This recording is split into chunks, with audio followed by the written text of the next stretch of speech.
As a principal, I believe that strong collaboration between school, staff, student, parents and community is essential for the overall growth of the student and development of educational institution.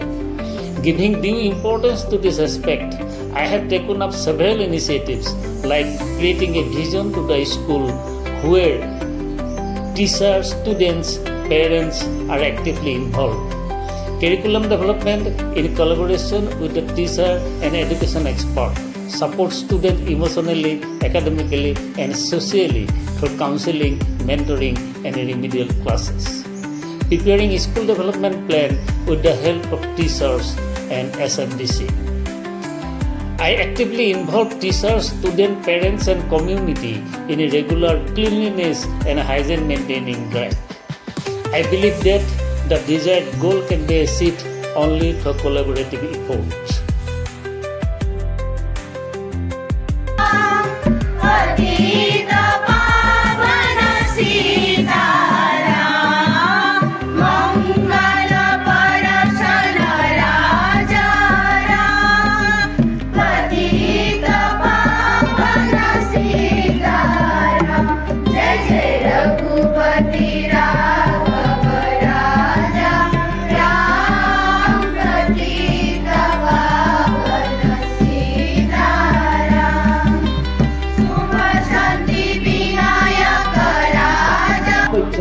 আৰু আজিৰ দিনটো সকলোৰে শুভ হওক।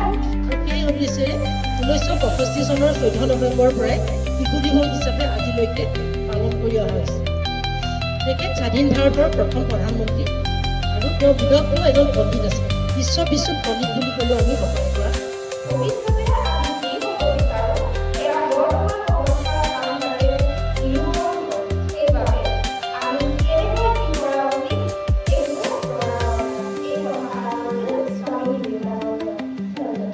বাতৰিৰ শিৰোনাম পৰিৱেশন কৰিবলৈ আগবাঢ়িছো। বিয়লি 5 বজালৈ 75% উত্তপ্ত সামগ্ৰী ধলাইত কংগ্ৰেছ বিজেপিৰ মাৰপিট। সতীৰ্থৰ মুক্তিৰ দাবীত জিঞ্জিয়া থানাত গৌৰৱৰ অৱস্থা। শ কংগ্ৰেছীৰ বিক্ষোভ।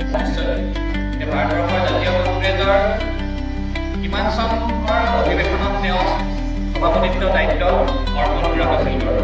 কিমান চনৰ অধিৱেশনত তেওঁ সভাপতিত্বৰ দায়িত্ব অৰ্পণ বুলি গণ্য কৰা হ'ব আৰু এই শিশুসকলে যাতে শিক্ষাৰ অধিকাৰ, খাদ্য বস্ত্ৰৰ এই সকলোখিনি অধিকাৰ যাতে পায়, শিশুসকলৰ ভৱিষ্যত যাতে সুৰক্ষিত হয়, তাৰ বাবে এই শিশু দিৱস হওক বা ভাৰতৰ শিশু দিৱস হওক উদযাপন কৰা হয়।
পাছতেই বিদ্যালয়খনৰ সমূহ ছাত্ৰ ছাত্ৰীয়ে নিজ নিজ মাতৃসকলক ধূপ চাকিৰে পূজন কৰে।